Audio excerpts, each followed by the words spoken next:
AT&T employees, welcome. Thank you so much for joining us today. I'm Sam, and I will be moderating this presentation. In just a second, we'll be joined by Patrick Ray, who is one of our AT&T focused financial advisors, and he's here today to speak to you about the 7 things we think you should do before you decide to leave AT&T in retirement. Before he comes on, I'd like to just quickly remind you that we are not AT&T here. We're not endorsed nor affiliated by AT&T, so please keep that in mind as you're listening along. Next, I will be entering some links as Patrick is speaking. They're going to pop up above his head. They're going to guide you to our website where you can book a free 15 or 30-minute block of time with one of our advisors. You can also subscribe to our newsletter. You can read the many, many blogs we have available for AT&T employees and retirees.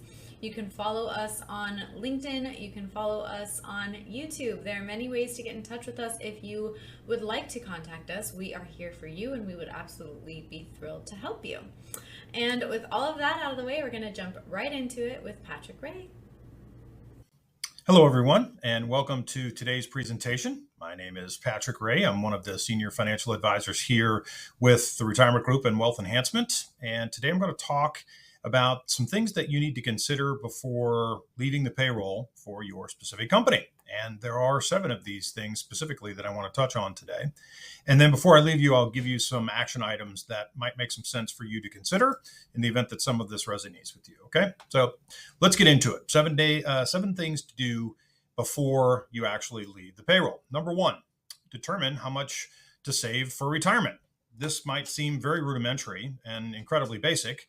However, you would be surprised at how many people we see that have no clue on how much money they may need or want to live in retirement. And so what we want to do here is determine your retirement savings based on an income and a retirement age. So have some remnants of how much you're going to need to live off of or want to live off of, and then approximately when you might retire, which also may be correlated around specific regimens related to your pension plans and your actual numbers for the company that you work for.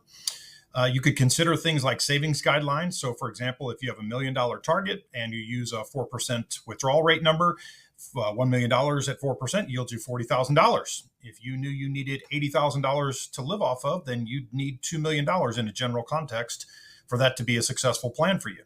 And you could also consider running a cash flow, which we always recommend, and do that with a 4% rule in place. And we can talk to you more about what the guidelines are and what the 4% rule and the guardrails are that we're referring to here in a different discussion. Next, you could determine your retirement spending needs. This is something that's pretty important, obviously, where you need to estimate a realistic post-retirement spending amount and consider things like healthcare expenses and lifestyle expenses. You may also put a variable to this where you have fixed expenses that you know are consistent on an every month in and month out basis. And then you could factor in variable expenses like travel needs and short-term one-time expenses that you might have for home improvements or other particular needs that you might have. And you could separate those two. And we can actually show you in a line item for each of these things which are relevant to your cash flow projection. You also want to consider things like longevity, potential inheritance, the withdrawal rate that you would need to sustain a successful retirement plan, any potential major expenses that you're going to account for to consider and create an accurate retirement plan. And all of these things are relevant to considerations that the sooner that you address these and put them in context of a plan, the more comfortable you'll be when you eventually reach those retirement goals and objectives. Another big thing that a lot of people don't get to give consideration to is, will you keep or sell your home? Many of you want to continue to live in the current home that you live in, when in fact it might be a reasonable expectation to downsize or potentially live in a more favorable tax state, for example, where a state that has no income tax for a given scenario. That might make some more sense for you to consider. So there's a number of reasons why determining your retirement spending needs are crucial to meeting your overall goals and objectives long term. Creating a retirement income plan is a big deal. Obviously, we need to know where the income is going to come from. And this gets into some of the folks that are joining us today that are concerned about which plan option to take with respect to their pension. So some of you may have an option to take a lump sum, or you could take an annuity payment, or in some cases, you could take a combination of both of those things. And so many of our folks are eager to learn the differences between those options and how they apply to their given circumstance. And so we certainly recommend understanding the potential benefits and drawbacks of all of your payment options and how they apply to you and your family and your household. You want to follow the interest rates, and certainly given that you could have a lump sum if your plan allows so, you'll want to pay close attention to those because the lump sum is tied directly to the interest rates. And so oftentimes we help our folks exit into a successful retirement by giving them an appropriate date to retire or consider retiring or leaving the payroll because of what the interest rates actually do to their lump sum. So having said that, that's certainly something that would be of consideration that you would want to take into account. And then if you're considering taking the annuity payment, something to consider is a thing called pension maximization. And this happens to be a tool that allows you to consider maximizing the amount of income you would get, regardless of if you're alive or if you're married, your spouse is receiving the benefits. And certainly a plan that would take into consideration pension maximization would give you the utmost in not only favorable income while you're alive, but also a tax favorable plan for your spouse when you suffer an untimely death. Social Security is obviously a big consideration for many of you, and I would consider on most occasions running a very, very conservative estimate on your Social Security, especially if you happen to be one of those individuals who are concerned about the well-being of Social Security and what it means to the longevity of the plan, and if it's even going to be a viable solution for you to create income or get income from. So establishing logins to run estimates and varying the different monthly benefits, of course, for both you and or your spouse if you're married, are all considerations that we want to give special attention to. And then plan distributions from your retirement accounts. We have a special presentation that talks about tax favorable retirement and being a tax efficient retirement. And that has some, oddly enough, uncharacteristically important topics that people would not consider on a general context because of where you sit from a taxable nature and certainly where you are in the tax brackets as far as your household is concerned. And so having a plan with relationship to the distributions from your retirement accounts is of utmost importance to many of our folks, for sure. And then any other sources of retirement. Maybe you're planning on working part-time to create some spendable income, so you just have a little money in your pocket to live off of. Maybe the idea is to postpone taking withdrawals from your lump sum in your 401k plan that you merge together and put into an IRA so that you can allow that to grow for a 2 to 3 year window before you start taking withdrawals from it. And so accounting for other sources of income are certainly part of the planning process that we want to give careful consideration to. Now, here's one that doesn't get much consideration with respect to the general context, but calculating an after-tax rate of return on your investments is a big deal, okay? And what we mean by after-tax rate of return is almost a net rate of return, which includes also the expenditures that you're going to pay. You may be deciding to work with a team of advisors or an investment advisory group that charges you for their services, and you want to consider what that means in addition to if you're withdrawing money from a qualified plan source, what the net tax rate of return would be on your investments to be able to calculate and ensure a successful portfolio can produce the amount of money that you need to live off of over your lifetime. And another caveat to the investment and kind of the context of where your money should actually be invested at is determining your risk tolerance. You'd be surprised at the number of people that we see that think that if I asked them on a scale of 1 to 10 where they fall on a risk level, they'd say on average somewhere between 4 and 5, and yet they have 100% of their money in their 401k invested in the stock market.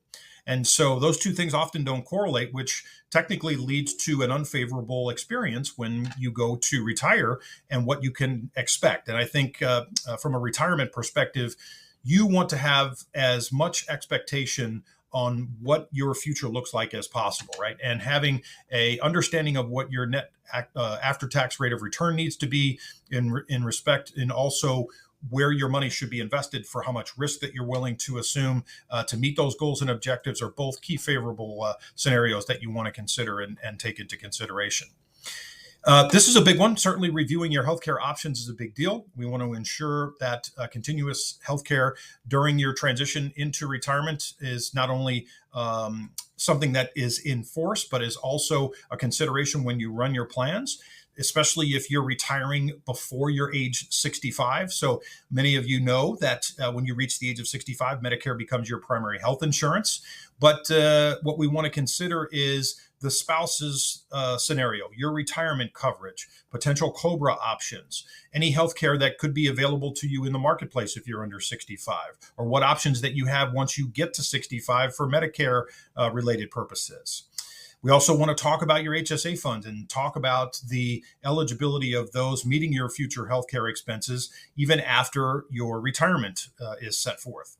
And making sure that you spend any of your FSA monies, because those don't have rollover options. And so you lose your FSA benefits if you don't use them in a given year. So obviously we want to pay attention closely to that scenario as well.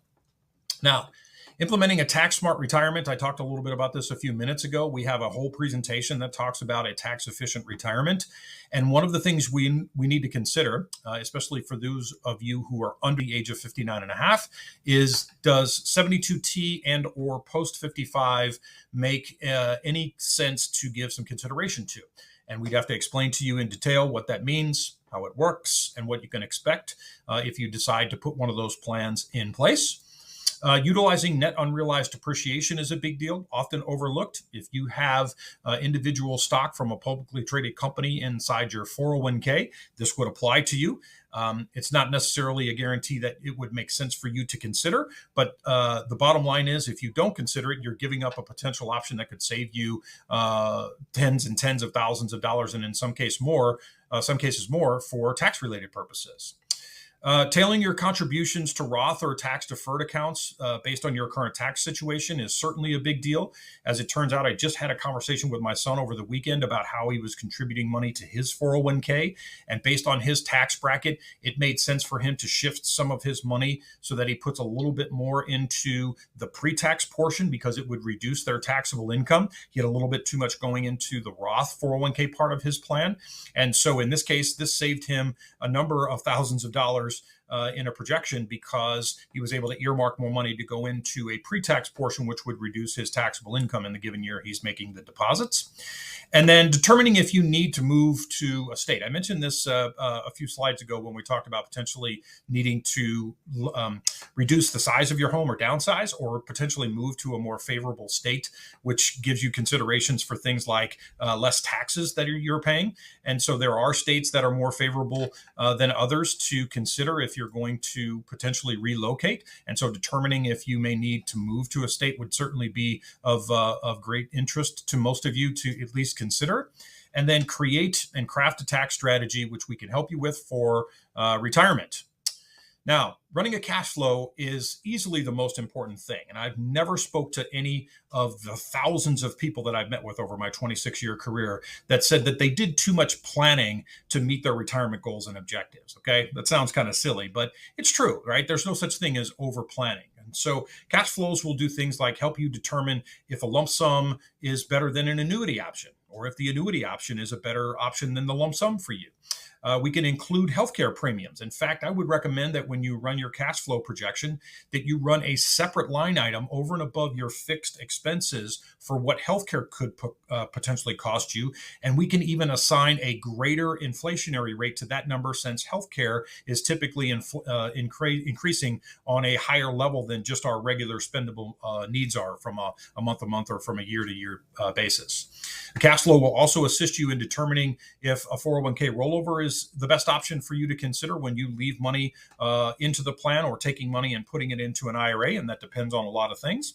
And then also it will determine withdrawing all of your money on taxes and penalties and potential growth opportunities, and where the most ideal setup will be for you. And it also assists with helping allocations, like maybe you don't need to take as much risk to meet your overall goals and objectives because you have more money than you technically need. But on the other hand, you could need to have a more aggressive approach to meet your overall goals because you haven't saved as much money as you otherwise would have liked. So here's the reality. most people over the age of 50 do not have a written financial plan. In fact, 74% of the people over the age of 50 don't have one. And it's silly because firms like ours, we do it for a complimentary service to you to offer an understanding of how we can do and help you in partnership when you decide to transition into retirement. And so we have a ton of experience with our team and helping people from Fortune 100 companies plan for and obtain and transition into a successful retirement with offices all across the country, and specific knowledge in many of the plans related to their savings plans and their 401k plans and their pension plans and medical plans. And so the cash flow is complimentary. And if you're open to understanding how this might apply to you specifically, I would encourage you to call 800-900-5867. You can also take a picture of this QR code to the left, and it will get you to a calendar where you can schedule a time with myself or one of my coworkers to help you put together a plan that's consistent with your needs and objectives. And the QR code to the right is a LinkedIn QR code, which allows you to get access to company-specific pages where we have a lot of specific data for a lot of companies that you might want to take into consideration. And so you might want to breeze through this to see if you work for one of the companies that we follow and we give a lot of free information for. And in the end, like I had mentioned earlier, there's no such thing as too much planning. So with that, I'll leave you for the afternoon, and I appreciate your attention today. All right. Take care. Have a great day.